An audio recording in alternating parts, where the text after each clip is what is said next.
Rebekah Louisa Smith, the film festival doctor, someone I've heard a lot about in the past as a head judge for Swindon Film Festival.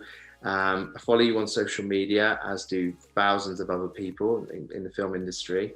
So the first question, really, and I know people want to ask, is about where the film festival doctor name comes from. I did listen to a podcast of yours before, and I believe there is a PhD involved, but I'm going to ask anyway. So fire away. So nice to be here. Thank you so much for today's interview. Yeah, that's where it comes from. So originally I was studying for my PhD in film and audience research, and I have the PhD, but then when I got into the film festival distribution world, I was like, right, what should I call my company when I want to start my company out?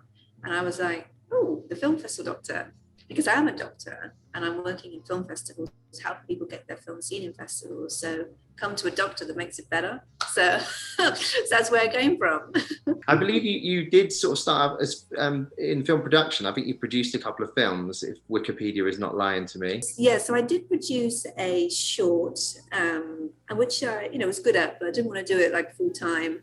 And I also was exec producing, helping these feature films get sales agents back in 2011 for some very small indies. But it's something that, I can produce, but I'm not the biggest fan of it. So that's really, I'm all about getting the film seen and distribution. That's my favorite area. I can see the abundance of high quality films that you represent. I would imagine you've got quite a strong team that you have working on going through all the strategies and which festivals to go to. So when we create a strategy for a film, represent it or work as a consultant with a client, we always think, first we have to think about the film and unpack the film. Think of its niches. So if it's, say, a horror film directed by a Black female, then that's several niches of festivals. You already got horror, you already got Black film festivals, you already got women's film festivals. And also if it's a strong enough narrative that really kind of shakes up the genre, or is edgy and a strong piece of work that is taking a risk, then that's going to be maybe fit the more general festivals that aren't focused upon genre or women or Black filmmakers.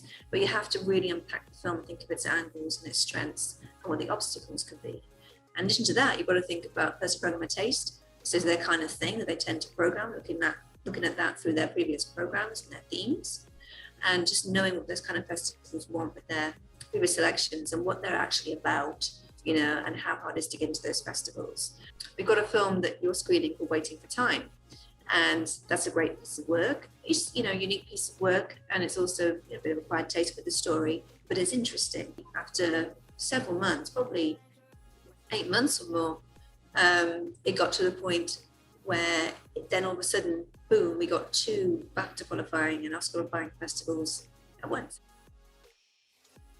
If you've got a first-time filmmaker that's come to you and is looking to you to get them into all these festivals, how do you deal with, or how do you sort of prepare them for that mental rejection, which we all hate?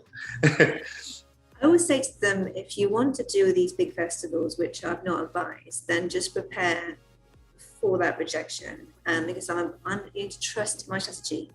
I'm not going to put in the strategy loads of difficult festivals to get into that are going to be a harder sell with the film. I'm going to not take a high risk. Instead, I'm going to be more calculated risks based upon my knowledge. And just to also be aware is that not every single festival you're going to get into. If we did, then it'd be like quite a nice job. Everybody involved. But it's not going to happen that way. So it's a case of, right, looking at the feedback that comes in, who's taking it, who isn't, who is very focused on it, who is engaging with it, what awards it's getting, and where the best kind of audience for the film are and how it's being received. You've also got books out as well. I couldn't do an interview with you and not mention your books. The latest one, I think it's only just been released, hasn't it? So Born to Do It came out last year, end of last year. But I've been just pretty much doing a little bit of a relaunch for it, because when it first came out, the publishing company didn't really have any PR behind it. So I then got PR behind it afterwards. And since then it's been featured in Forbes, Good Housekeeping, and doing a lot of podcasts on that for women's lifestyle. Because it's not a women's book, it's actually more of a book that just helps you tap into your soul purpose, doing what you're supposed to do, and getting your getting your work out there basically, and how best to do what you're supposed to be doing. Because some filmmakers don't always know what they should be doing, and that helps them a lot by just really tapping in and tuning in quietly. It's a really good thing. And meditation.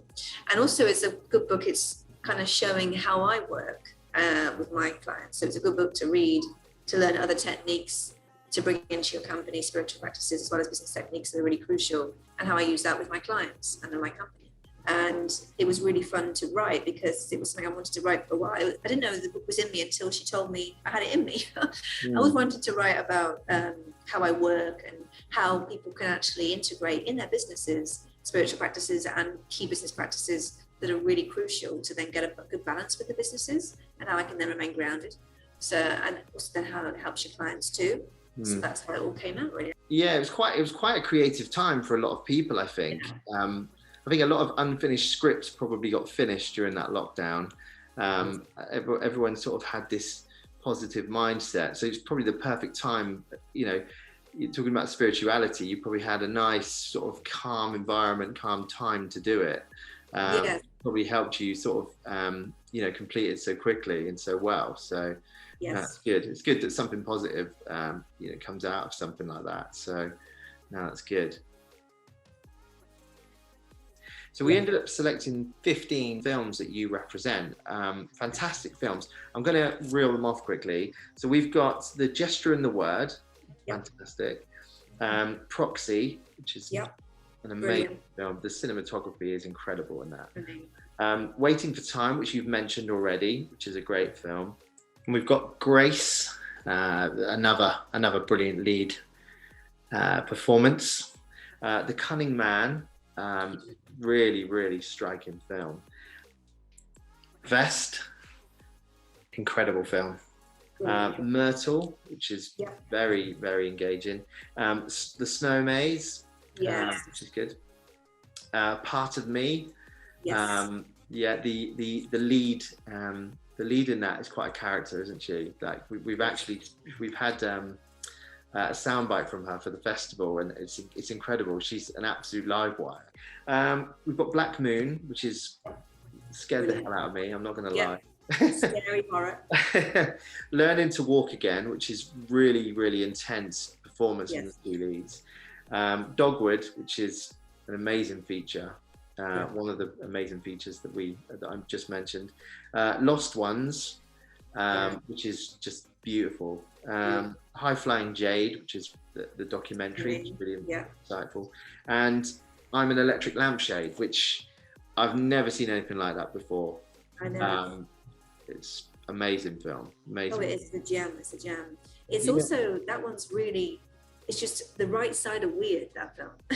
No, you are. That's probably the best description, because I love the fact that the director, and I love the fact that the producer has allowed the director to just go off on a tangent, and I love the fact that the director has just thought, I don't care about genre, I don't care about conforming, I'm just going to do this the way that I want to do it.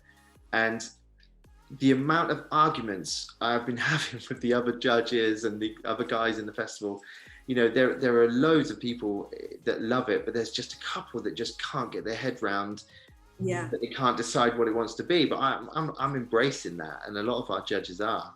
You know, it sort of just transcends the like proper genres, doesn't it? It starts off as a documentary and then it just goes mad, and I love it. I absolutely love it.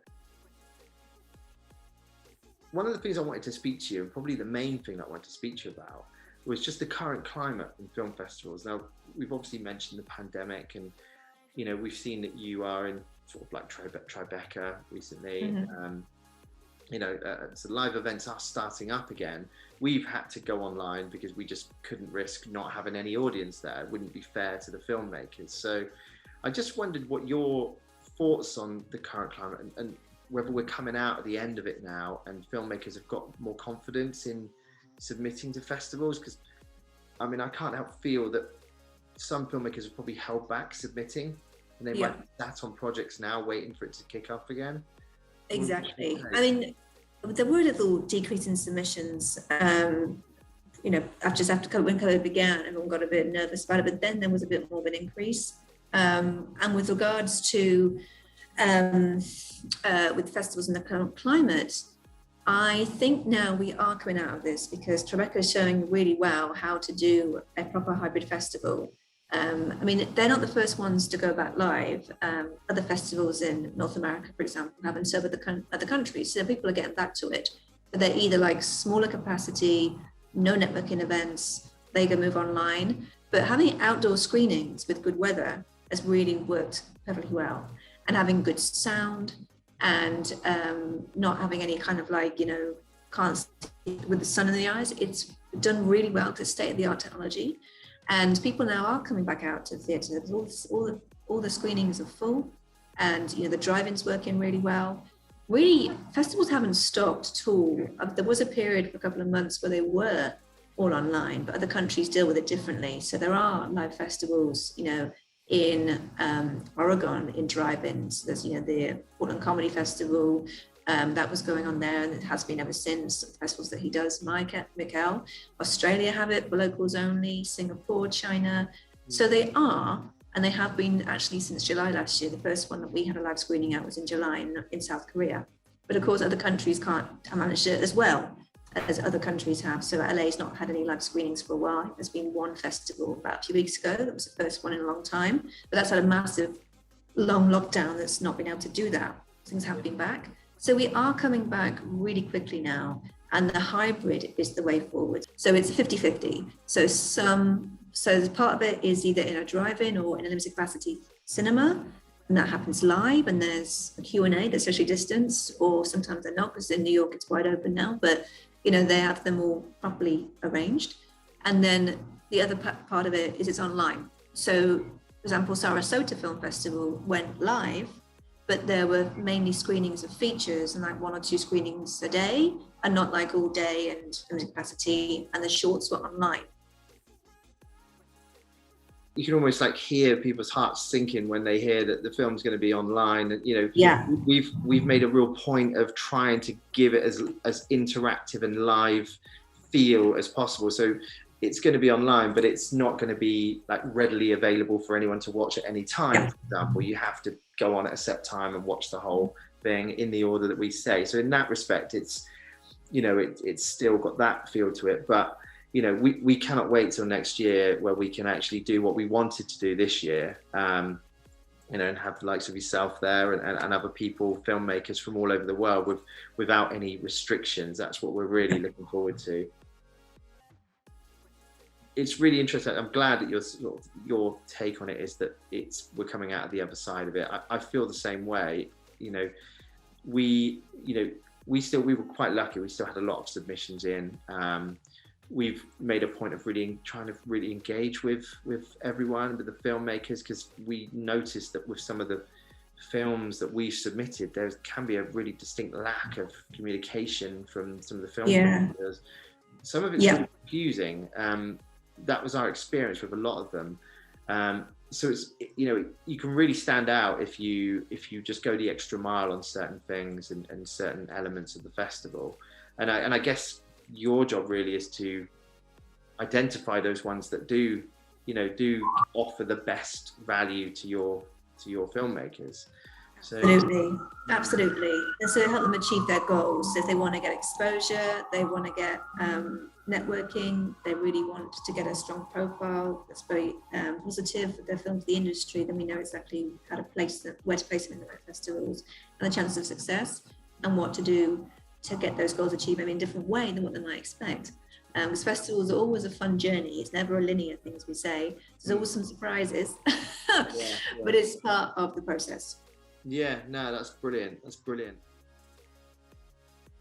Really, I want to finish just thanking you for your support to Ignite. It is difficult setting up a film festival and doing it the right way. Doing it sort of in a professional way that puts filmmakers first, and that's what we're about.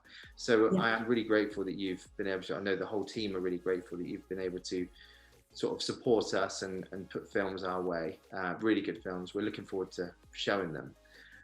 So yeah, just a massive thank you from us, and thank you for doing this interview. And we look forward to seeing you in person in the future. Me too. Thank you so much. It was great.